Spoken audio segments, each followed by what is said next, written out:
Okay there, Chemistry 3101. Where we left off last class was talking about this question.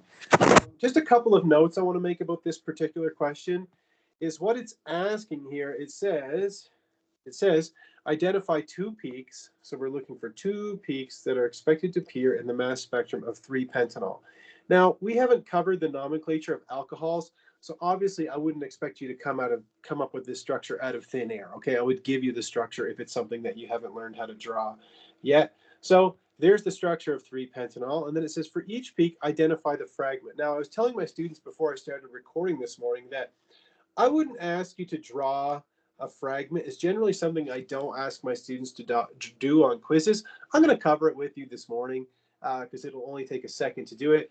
And it is useful and it is covered in the textbook, but usually I don't ask my students to do that. So what I said yesterday was I said, I want you to come up with the molecular ion, the product of alpha cleavage. So what fragment you would view or what mass you would see in the mass spectrum, and then for the loss of water. And I'm sure you figured out the loss of water instantly, but let's just go over this. So the first thing you need is the molecular formula for the compound, and this compound has a formula, so I'll grab my red pen here, which is C5H12O. Okay, now if we add all that up, remember, for carbon, we use a mass of 12, not 12.01. For hydrogen, we use a mass of 1, not 1.01. And for oxygen, we just use 16, right? We round to the ones place. We don't use 15.999 that you would see on the periodic table. So when you tally all that up, you get 12 times 5, which is 60, plus 12 times 1, which is 12, plus there's only one oxygen, so plus 16, and that gives you a total of 88. Okay? Now remember, when we see a mass over charge for our molecular ion, remember, every charge that we're going to see in this class in mass spec is going to be a charge of +1. So if you divide this by +1, 88 by +1, that gives you the mass of your molecular ion. And so your molecular ion, you're going to see at 88. Okay, so that's where you would see the molecular ion for the compound. Is it going to be the base peak? Probably not, because alcohols usually fragment a lot. Sometimes with an alcohol, you don't even see the base peak, or sorry, the parent. Okay, sometimes you don't see the parent whatsoever. Okay, now the next one is alpha cleavage, and if you go back a couple of slides, we covered alpha cleavage. Okay, last class. And what alpha cleavage is this. So let me just delete some of my spinach that I have on here. Okay, all you do is you look at the carbon that is directly attached to the oxygen. That is called the alpha carbon. And then you go between the alpha carbon and the next carbon. So we have one here. There's one here too, but it's easier to use this one that I have highlighted in green. All you do is break that bond. Okay, you lose this part. The rest of it, the part with the oxygen, becomes a cation, and that is the fragment. Because remember, you only view charged fragments in the mass spectrum. If something doesn't have a charge, you don't see it. So let's go back to our structure of 3-pentanol, and let's figure out what it would look like when we have an alpha cleavage. Now, again, I told you don't have to draw the curved arrows of alpha cleavage, but you should know that once this molecule is bombarded with a high energy beam of electrons, right, you end up knocking off an electron like that. And so you end up with a cation. And in fact, this is the molecular ion here. Okay, this is the molecular ion. So this is what you see at 88, is you knocked off one electron, and one electron doesn't change the mass. So alpha cleavage, what's that going to look like? Well, this is our alpha carbon here, and you can see that there's symmetry in the molecule here, so it wouldn't matter if we did our alpha cleavage here or here. We're going to end up with the same thing. So I'm just going to say, if we break the bond here, what are we losing? We're going to lose this ethyl group here, okay? And the mass of an ethyl, if you don't remember, was 29. So if you go back here, you can see an ethyl. If we lose an ethyl radical, it has a mass of 29. So we take our 88, okay? So I'm just going to write here alpha cleavage, and I'm going to put some notes. I'm going to put loss of ethyl radical, okay, which is uncharged. And so we could say, let me just move this down here. We could say it's going to be the parent. So it's just going to be the parent minus 29, right? Because an ethyl has a mass of 29. So if we take 88 and we subtract 29, what do we get? So grab your calculator, everybody. So we take 88. So this is where it comes in handy to have a calculator. So 88 minus 29. And what do we end up? We end up with 59. So we end up with an ion, which is going to be at 59. So we're going to see a mass over charge at 59. Now, in terms of what does the structure look like, the fragment? Well, again, I'm not going to ask you to draw that, but in this case, it's going to look something like this. So I'll just draw it quickly. It would look like this, okay, where we have a positive charge here. And of course, that's going to be resonance stabilized. And you can find this in the textbook too. So it's going to look something like this. So we have something like that. There you go. So again, I won't ask you to draw the fragments, but there you go. All right, the next one is a loss of 18. So if we lose 18, we're going to see a mass over charge at 70. So we say mass over charge, which is equal to 70. And so that's from loss of water. So we could say here also M minus 18, because water has a mass of 18, right? 16 for one oxygen, 2 for each one. It becomes a double bond because it's resonance stabilized, right? You can draw it with a single bond and you can draw it with a double bond, right? But remember that this is going to contribute more to the resonance hybrid because everything has a complete octet in it. Okay, so that's why we see a double bond. And then when we lose water, we end up making an alkene there too. And again, I'm not going to ask you to draw this, but the fragment when you lose water is just like an elimination reaction, where you end up with an alkene. And of course, that's going to be a radical cation. It's going to have a +1 charge. And so that's why you see a mass over charge at 70. So there you go. Again, I won't ask you to draw the fragments, but you should be able to identify the parent, which would have a mass of 88, the loss of the ethyl radical on account of alpha cleavage at 59, and the loss of water, which gives you a mass over charge of 70. All right, I would expect you to be able to identify those. All right, so with that in mind, let's turn our attention to the very last section that we're going to deal with. And you notice that we've skipped a few, right? We went from 14.12 all the way to 14.16. So we're going to skip 14. We're going to skip 14.13 to 14.15. We're going to skip those. Okay, if you want to take the time and read them, they're very interesting. They are, very cool, but they're not covered in our class, so let's not worry about them. So mass spec, as I told you, mass spectrometry is often used to determine the molecular formula for an organic compound. And then IR can help us determine functional groups. So you put the two together and you've got some really powerful tools to help you identify the structure of a compound. Now, something that you've probably noticed along the way, and I mentioned this way back in chapter 4, is that if you have a saturated hydrocarbon, that means a hydrocarbon that has the maximum number of hydrogens that it possibly can have for every carbon. It has a formula such as this here, which is CnH2n plus 2. So let's imagine you have something like ethane, right? It has the formula C2H6, right? It's fully saturated.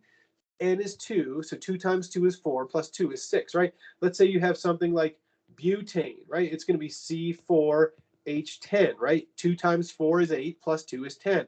Let's say you have decane, 1, 2, 3, 4, 5, 6, 7, 8, 9, 10. Well, the formula is going to be C10H22, right? It's 2 times 10 plus 2. So these are saturated hydrocarbons. They have the maximum number of hydrogens per carbon. However, we can have what we call a degree of unsaturation. So this is where we don't have the maximum number of hydrogens per carbon atom. And the way that we can do this is twofold.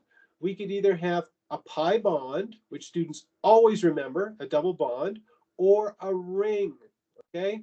So I'm going to write here next to ring, I'm going to put do not forget, okay? Because I'll be going around, in class sometimes doing spectroscopy problems with my students, and I'll say, we have 1 degree of unsaturation. What does that mean? And everybody will say a double bond, and I'll say anything else? And very rarely do students remember that it could also be a ring. So let me show you here. Let's say you have C5H12, okay, on the far left here. This is a fully saturated compound because it follows the formula CnH2n plus 2. Now you see that for the next one, we have a double bond in it, and so it doesn't follow the formula CnH2n plus 2, you actually notice that it follows the formula CnH2n, right? So you're missing the plus 2. And so that tells you it doesn't have the maximum number of hydrogens. It says here the number of hydrogens is reduced by 2. But keep in mind, it's not only a pi bond, it could also be a ring. So that means if we put 5 carbons in a ring like this, when we make the ring, we end up losing 2 hydrogens. And so this also has a formula of C5H10. So again, it can be a pi bond, okay? It can be a pi bond, or it could be a ring that leads to unsaturation. And then the next one, you see that it actually follows the formula CnH2n minus 2. So we take 2 times 5, which gives us 10. We subtract 2, we get 8. And that tells us that there's 2 units of unsaturation. And so if there's 2 units of unsaturation, what are the possibilities? It could be a triple bond, so that would be 2 pi bonds, or it could be a ring and a pi bond, and I'll prove it to you. If you have a ring, a 5-membered ring like this, and if you put a pi bond in there, this also has the formula of C5H8. And so that's the way we have to think when we're thinking about degrees of unsaturation, okay? So what are the possibilities? Let's say we have something like C4H6. Well, what formula does it follow? It follows CnH2n minus 2. We take 2 times 4, which gives us 8. We subtract 2, and we get 6. So that tells us that there are 2 degrees of unsaturation. So we could put here for this compound, it has 2 degrees, or units sometimes we call it, of unsaturation. So what are the possibilities? Well, there's a whole holy host of possibilities here, right? We say we could have 2 double bonds, as we have shown over here. It could be a triple bond, and there's a couple of structures you could do that. There's 2 rings fused together. Wow, how's that for a cool bicyclic compound? Is that neat or what? Anyhow, then you could have a ring and a double bond, as I showed you on the previous slide. And so when we have 1 unit of hydrogen deficiency, we call that a unit of unsaturation, or we say it's 1 unit on the hydrogen deficiency index. So sometimes you'll see us say hydrogen deficiency index, or sometimes we'll say U for just units of unsaturation. Okay, they both mean the exact same thing, so don't stress about them. You've probably picked up on the fact that organic chemists love to use more than one way to describe the exact same thing, right? It's kind of a habit we have. So some rules you have to know for determining HDI, okay?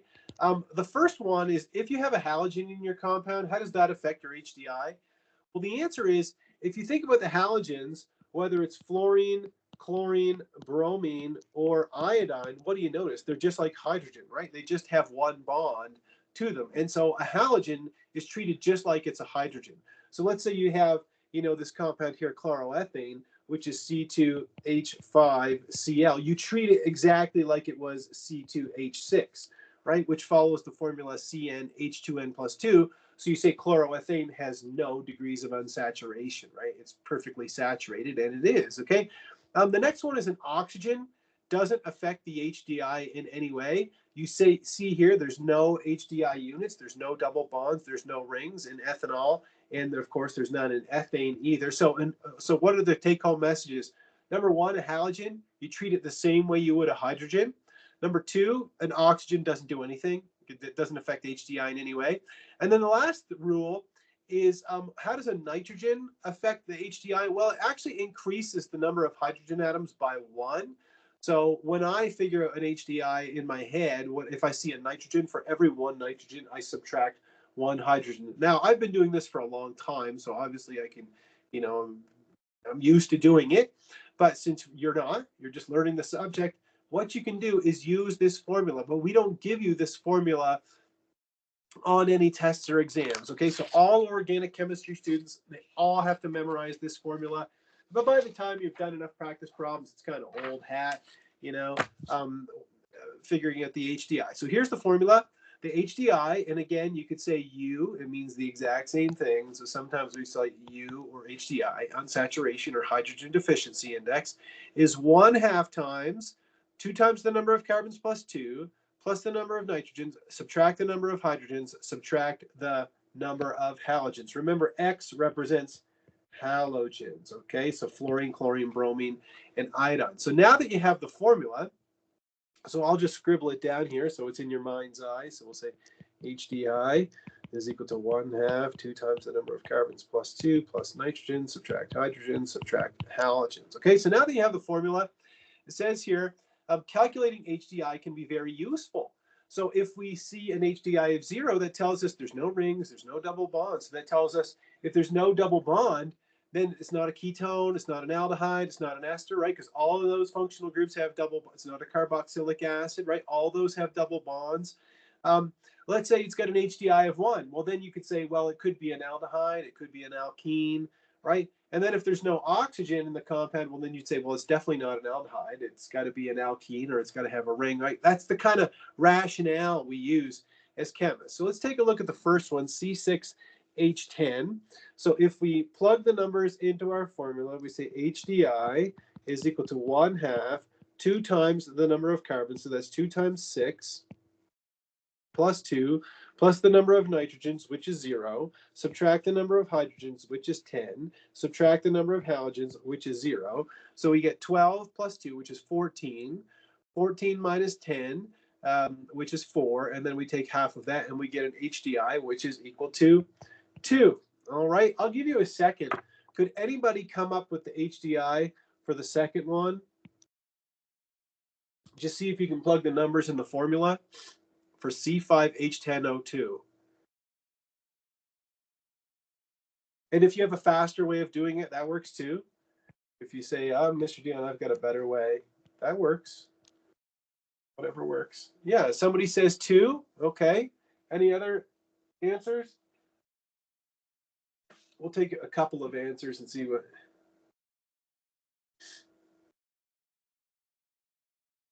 Any other answers?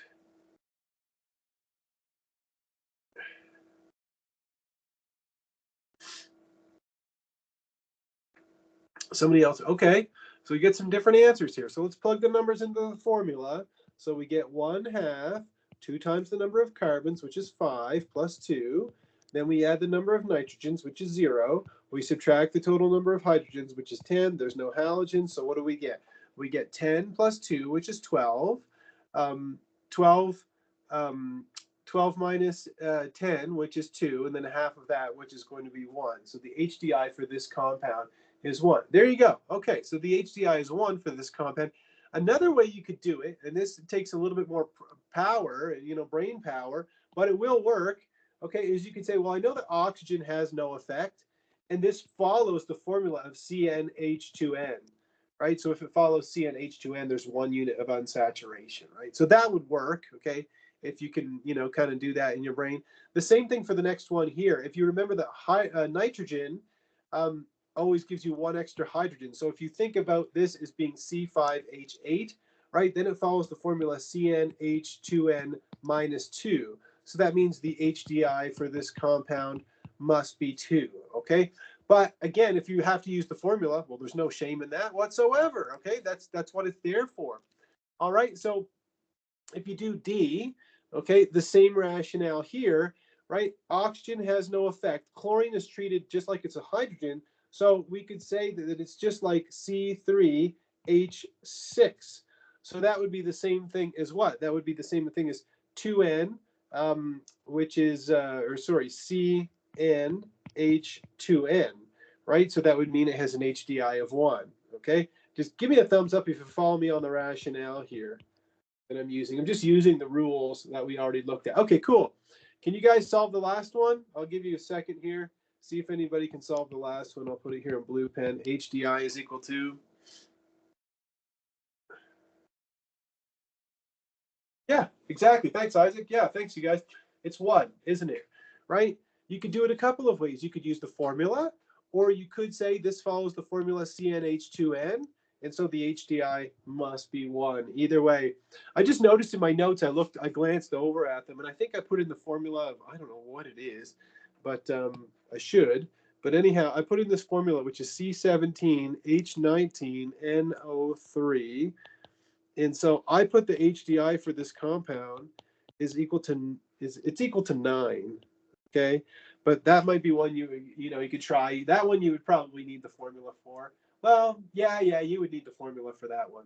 Anyhow, so you could give that one a shot on your own time. But there you go. So it gives you a lot of information about the compound.